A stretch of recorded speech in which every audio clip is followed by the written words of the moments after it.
Welcome to the Unbuttoned podcast, where I, Yuva Gambir, unbutton the truth, while also keeping it chill with Penn's most interesting people. So, hi mine. How does it feel being the first person on the Unbuttoned podcast? Are you excited? A little nervous? Maybe terrified? Because I'm a pretty intimidating person, right? Yeah, so I kind of thought about this for a little bit. I was like, hey man, like I'm the first one to be on the Unbuttoned podcast. Like, what is this? Like, what does that mean? So we'll see how it turns out. It's an honor. Yeah, I mean, it's an honor, but what if in 10 episodes you get canceled and like all of the podcast guests get, I don't know, like called out for associating with you? Like what happens there? Are you preying on my downfall, Kai Mai? No, I'm not. I'm not. Is this how you want to start it off? No. We're gonna start off on very good terms. I was just being very what's the word? Like anxious or like just thinking about every single scenario that could happen. I'd say I'm pretty excited, ready to talk about myself and to talk with you. So who really is Kai Mai? Can you give us a quick introduction? Yeah, so Kai Mai was born on December 30th, 2002. And he was born in China. Well, okay, I was born in China. I moved over to Philadelphia and just grew up here. Went to elementary school, middle school, high school here, and now I attend the University of Pennsylvania. I'm currently studying business and a little bit of computer science, but I'm very much interested in outdoor adventures, mountaineering, photography, and just having fun overall. So I'm currently 22 years old and a senior here at Penn, where I'm studying finance, business analytics, and minors in computer science and data science. Oh, damn. Okay. So speaking of UPenn, can I ask you some UPenn rapid fire questions real quick? There's no right or wrong answers. I'm just kind of trying to see how your magnificent mind works. Sure, go ahead. You ready for UPenn rapid fire question number 1? Yeah. All right, Kai. Where's the best place on campus to take one of those long thinking shits? Like one of those dumps where you contemplate your existence and plan out the next 10 years and get into that mode of zen. Where's the best place on campus to do that undisturbed? The best places to take a shit would be I think off of like ease of accessibility, the Huntsman bathrooms were pretty nice just because my classes are always in there, so I'm able to take a shit in between classes. I think the more nicer toilets would be in I forgot what building it's called, but I think it's the Williams building or it's across from Huntsman, and they have nice the McNeil building, is that it? Yeah, the McNeil building. Yeah. So those bathrooms are pretty nice just because there's no crack between like the door and like the wall, and it's fully like sealed off, and you're able to take these very nice shits, and there's nice air circulation going around. So yeah, the air circulation is so important, dude. Like, don't even let me get started on that. There's so many bathrooms at Penn that just have poor ventilation, right? Yeah. I'd say Van Pelt bathrooms are kind of nasty. As well as like any of the buildings in like the engineering quad. I don't like those bathrooms. Damn, yeah, I haven't tried those. You ready for UPenn rapid fire question number 2? Yeah. For $100, would you lick the Ben Franklin bench? You know what bench I'm talking about, right? Yeah. A bunch of people like piss on it is what I've been told. For $100, yeah, I would do it. $100? Yeah. Okay. For $20, I would do it. You do it for $20. Can I give you $5 and would you lick that? No, not five. $20 would be my selling point. Yeah. Okay. Last rapid fire UPenn question. Are you ready? Yeah. Have you ever kicked someone out of a GSR, claiming that you booked that GSR, even though you damn certainly did not book that GSR? Yesterday I kicked someone out of a GSR like while not having the reservation, but that was part of like my negotiation. What's up? That's cold-blooded. You kicked them out? Yeah, well, I was also part of a negotiations class. I mean, like we had all those rooms on that floor, so I just assumed that we had it reserved. But yeah, I knocked on the door and he just walked down. I was like, oh, cool, okay. I guess I have the room to myself. Oh, did you have like a lot of stuff? Like you just pack everything up and like leave, or is pretty simple? Just get up and go. Yeah, it took him a while. I'd say like about 2 minutes to pack all this Two stuff minutes, up. yeah. Yeah. So during those 2 minutes, like, did you do anything to express your like extreme frustration that this guy's hogging up the room and like that you're currently supposed to have for your negotiations class? Um, yeah, I feel like on that time, like during yesterday, I was like more patient, so I would like wait for him, and when he walks, I'd be like, "Hey, thank you so much." But sometimes, when I do have that reservation, I'll just barge into the room, just sit down, and start taking out my computer and just start doing work right in front of them while they're getting up and walking away. So those are more like extreme circumstances where I am a bit frustrated. But yesterday, I was very patient and chill. Okay. So I guess we got to see a little bit more into your mind, and now let's get into some more serious questions. So you mentioned mountaineering. When you hear the word mountaineering, do you pee a little with excitement? Tell us what Um, mountaineering means to you. I don't know if I would say I pee a little with excitement. I would say I cry tears of joy more like. I think with mountaineering, I gotta admit, like I don't know much about it. Like I haven't done much mountaineering, but I've spoken to about 20 mountain guides earlier last November, as well as looked into the stories of Yvon Chouinard, who started Patagonia, and as well as other athletes and mountaineers and adventure photographers like Jimmy Chin. And I think that this sort of space really appeals to me. So I want to try it out at least for a year after college and just like network around, talk to people in Nepal, talk to people in the outdoor gear industry, and just learn about mountaineering. Currently I'm training for like the sport in a way. So I've been doing like weighted walks, runs, just lifting weights and doing a bunch of calisthenics just to build up that, I guess, muscular endurance and aerobic capacity to take on mountaineering in like extreme conditions like, Nepal or places like that in the world. So I'd say mountaineering is definitely something that I want to pursue as like a sport and pursue hopefully a job in. So what really is mountaineering? Is it kind of like climbing mountains or hiking them or scaling them or just anything related to getting to the top of a mountain in general? Yeah, so I think there's a like there should be some distinction between like what the purpose of mountaineering is. Some people view it as like you just want to get to the top of the summit, you just want to achieve like these milestones and say, "Hey, I climbed Mount Everest," or "Hey, I went to Ahmad Blanc and I did this and this and this," and just like use it as like a checklist, just to like show their physical accolades and say, "Oh, look at me, I'm a really cool and fit person." Um, so that's one way of looking at mountaineering. Another way to look at mountaineering is like I'd say um letting go of like a lot of things that's like going on in your life because I think mountaineering is a very uh it forces you to be in the present a lot, because you're in the outdoors, you're kind of focused on taking that next step or climbing that little next peak or to just reflect on like your life while you're walking or hiking. And I think for some people mountaineering is like a journey, right? And it's a time for them to reflect and to sort of like distance themselves from like the responsibilities of life sometimes. So yeah, I think mountaineering is definitely a very like personal and spiritual journey for some people. And that is what it is for me as well. Awesome. Have any had any experience with mountaineering so far, or do you just have plans to do it eventually?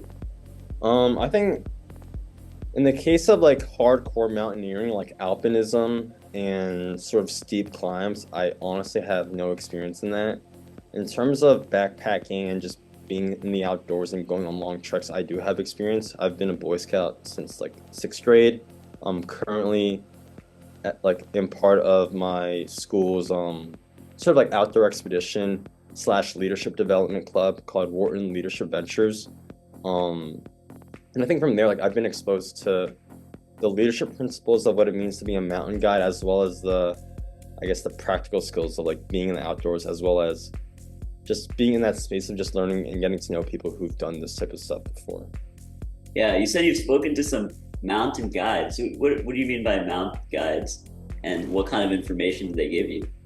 Yeah, so last November I went through so there's this website with a bunch of mountain guides from the US, and it's the AMGA website, which is basically the American Mountain Guide Association. I think it's something like that. And there's also an international association of like the same, I guess, distinction called IFMGA.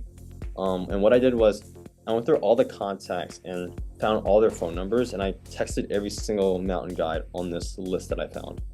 Um, Ended up getting a lot of responses back, and I then spoke to about 20 or so IFMGA American mountain guides, and these guys are like they're like top caliber mountaineers, right?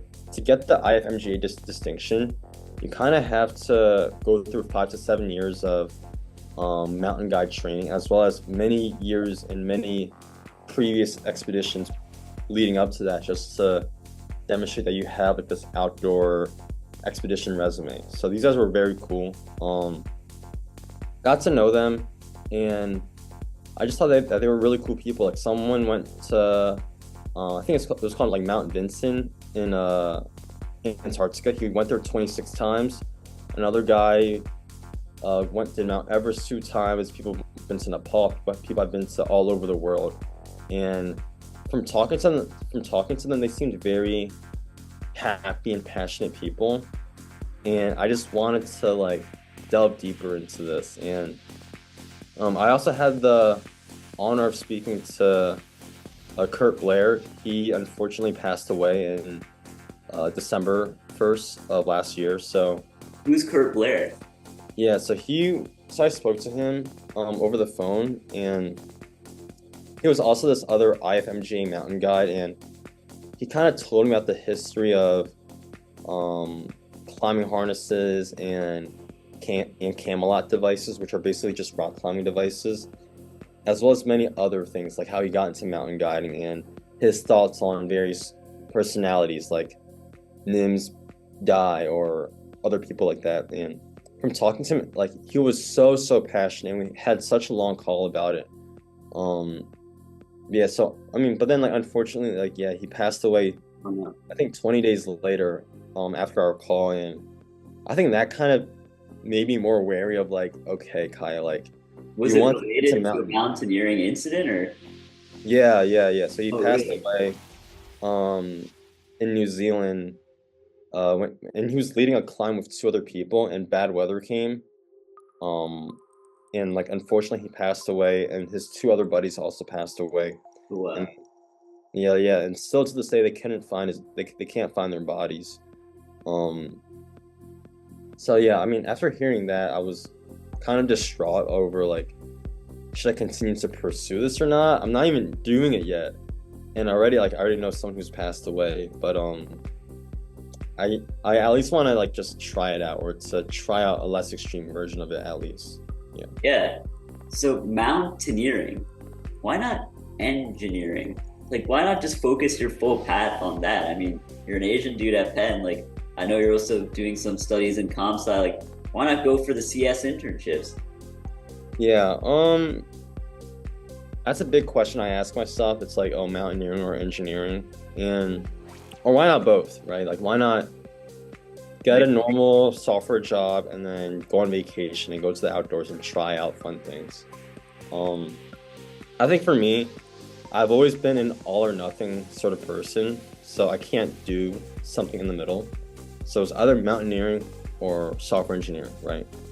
And then after that, it was like, where do you see yourself, I guess, growing long term, or being very passionate about it in? And it's kind of hard to explain that for mountaineering, just because it's not really that lucrative of an industry, to be honest.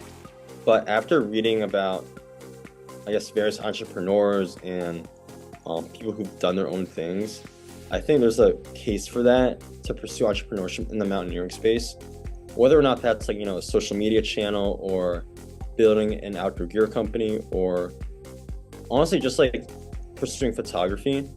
I think the avenues within the mountaineering space appeals to me a lot more than, let's say, pursuing, I don't know, maybe like a data analyst position or a software engineering position within computer science.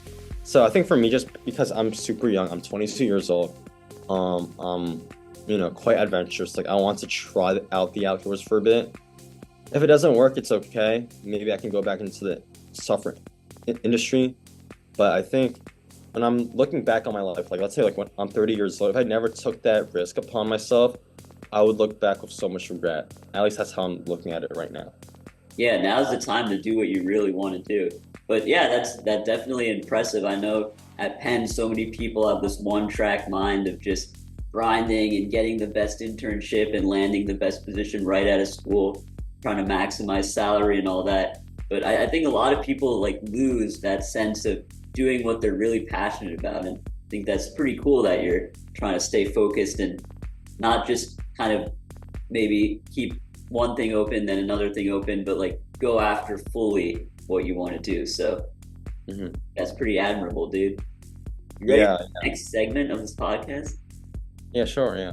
All right, this is a segment I like to call me pulling up fire pics of you doing fire things and then you explaining those fire pics to us. Okay. All right, let's pull up your Instagram, dude. Share the screen here. All right, Kai Mai Photography. What do we have? What do we have here?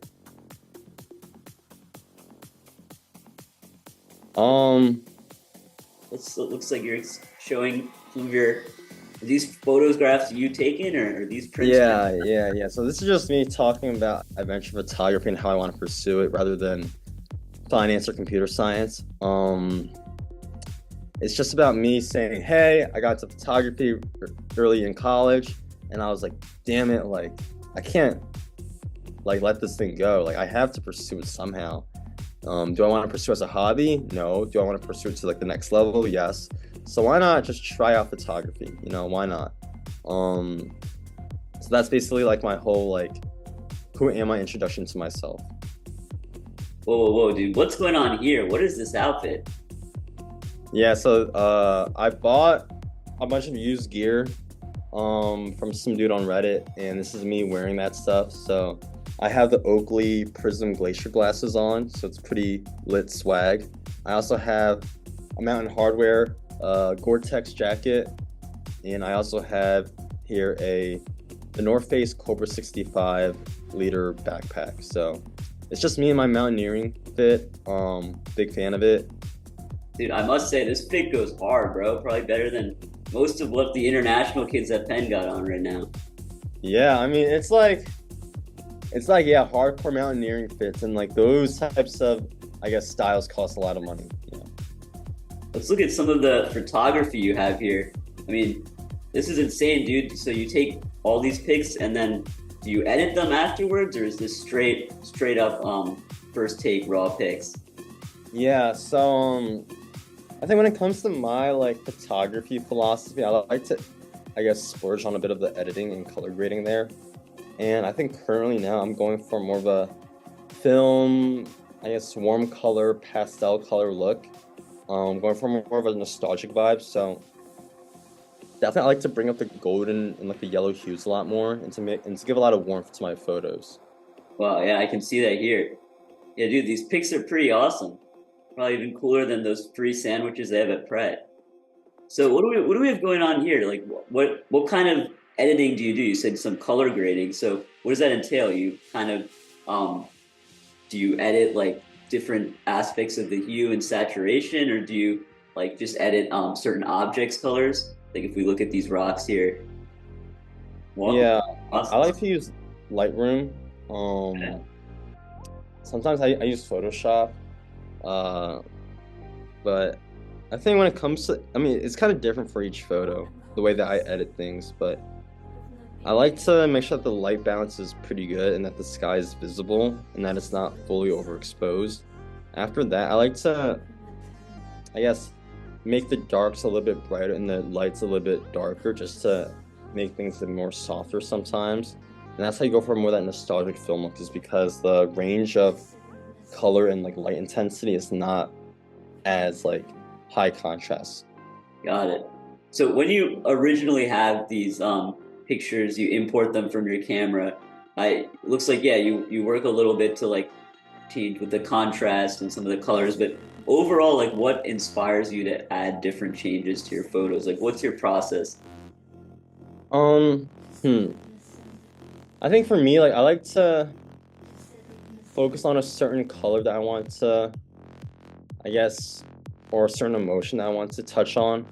So when it comes to, let's say, Utah photos, like I like to focus on like the red rock or like the orange, the very warm atmosphere.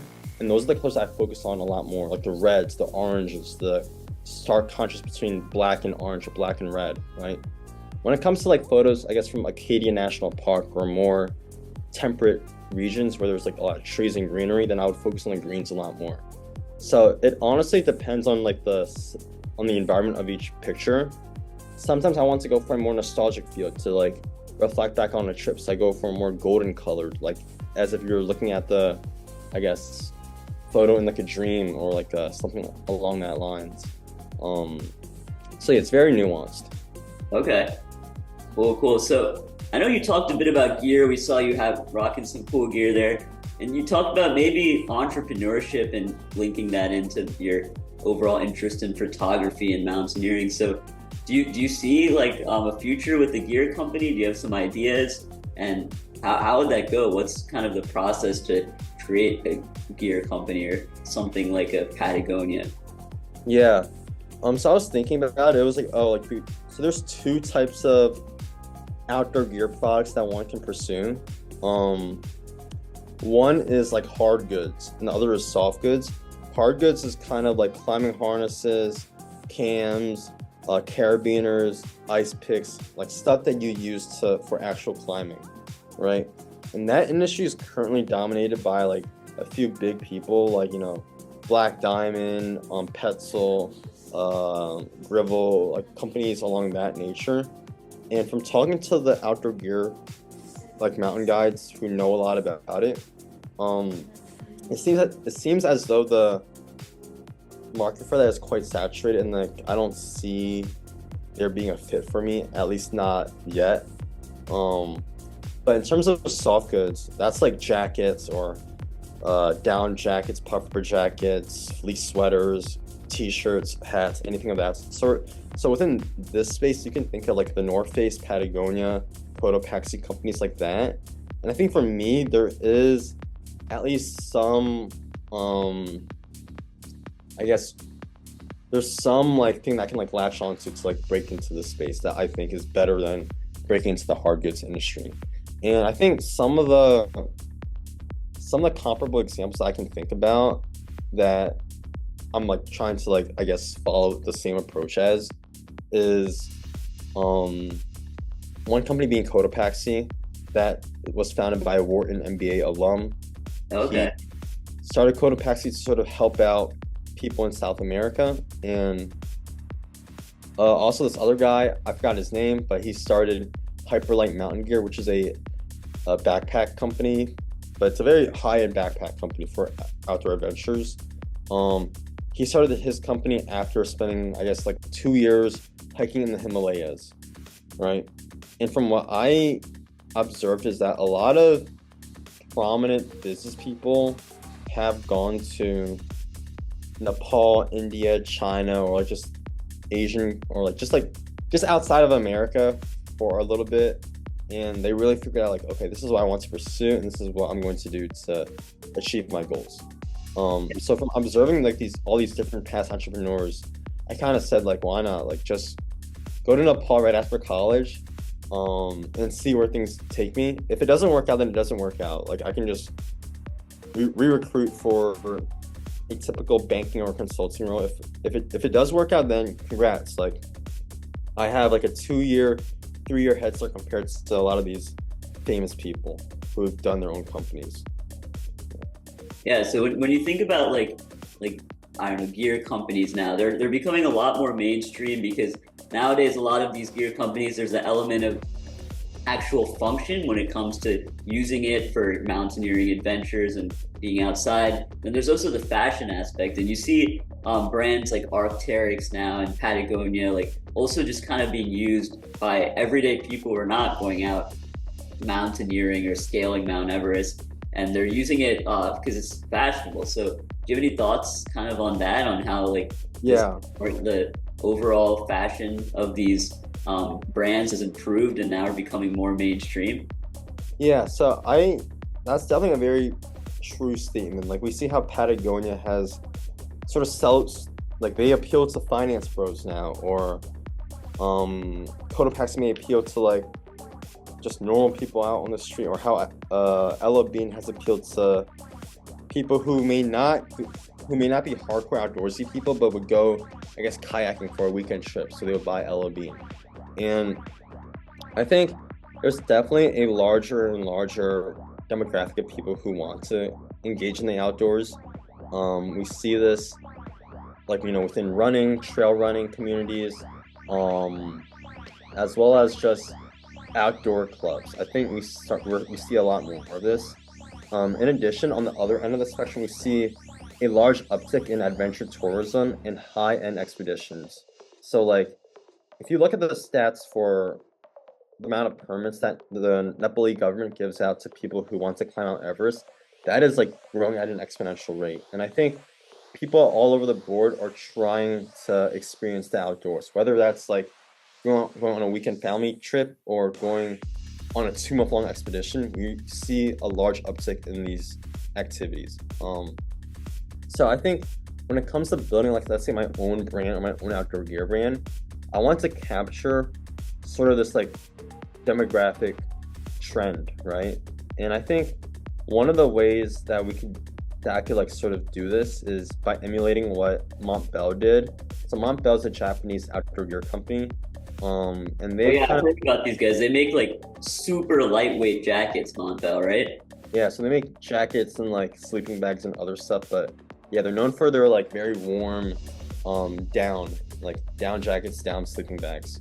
And I think what they do is like they really emphasize, I guess, the Japanese people just going outdoors to play and to have fun and as like a means to relax.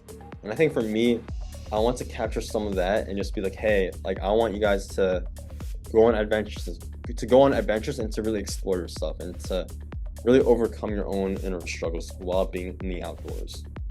Yeah, let me show Montbell here real quick because I was looking at this jacket company. It seems like they make some ultra lightweight stuff. Let's see here. You kind of tell like the user interface. This is like not an American website. Let's see. I want to show some of these jackets.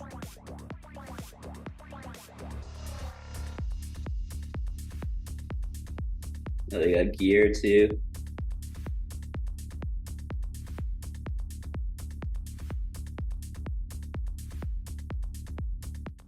Oh yeah, the plasma jackets. I heard about these.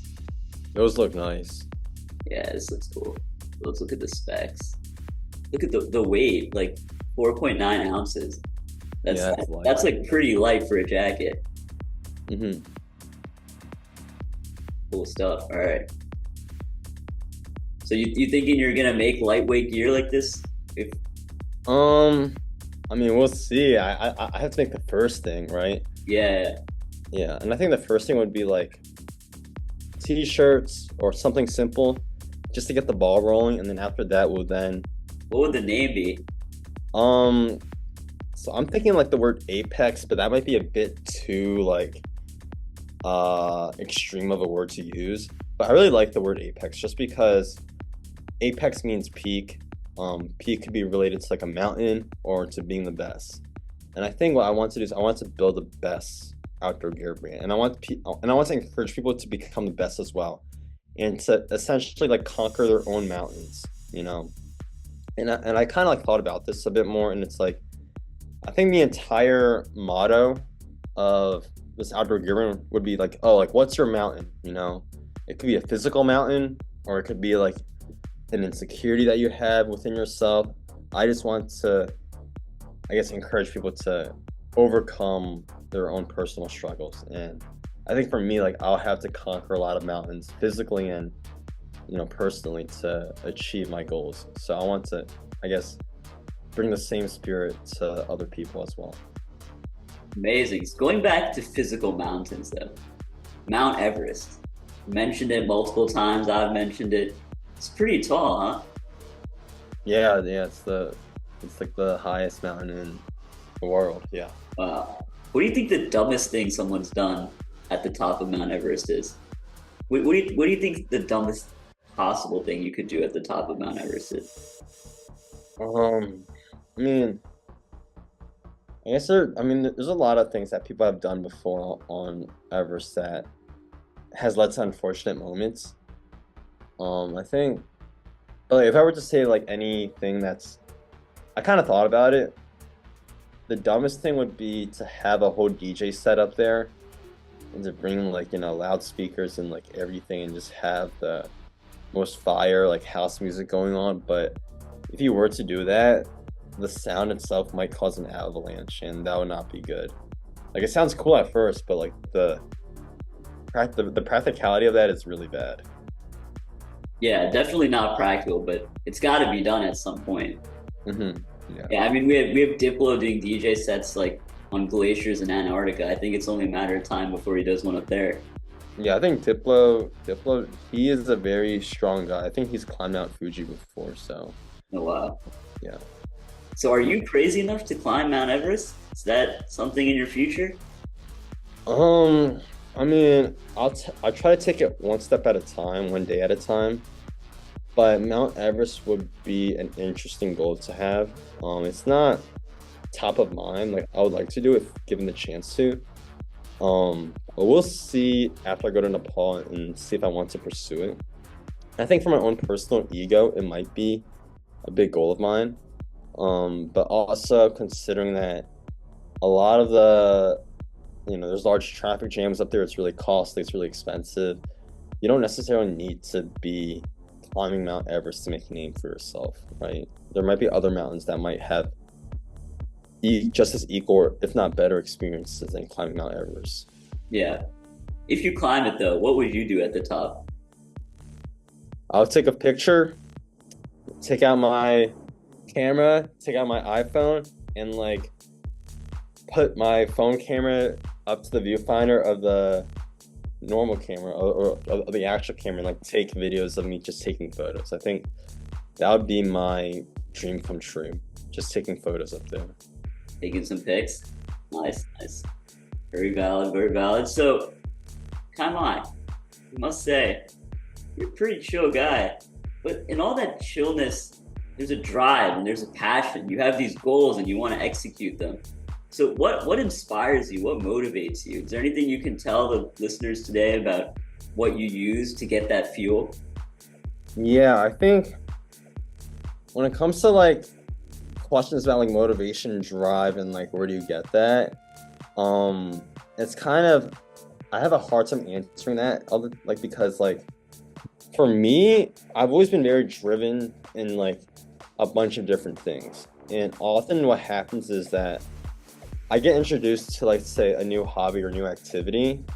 I try it out, it ends up being pretty fun, and I try it again and I get a little bit better and it ends up being fun again. And once that loop is established, I just go all out and I pursue it. So like that could be working out, photography, cooking, skateboarding, mountaineering in this case, or pursuing a YouTube channel or playing chess. When I get introduced to something, I will pursue it to any extent. Now, where does that come from? I don't know. Like, I think I just really like trying things out and just going after it. I think that comes from maybe playing chess all the time, like, cause. Oh, sorry. Like from playing chess, like you lose a lot of games and you win a lot of games, and after going through so much failure, you kind of get, like the failure doesn't hurt you as much anymore. So when it comes to like anything else in life, it's like, oh, I messed up this one time, it's okay. I'll just try again. I'm not just try again. So I think that's where my drive comes from. Got it.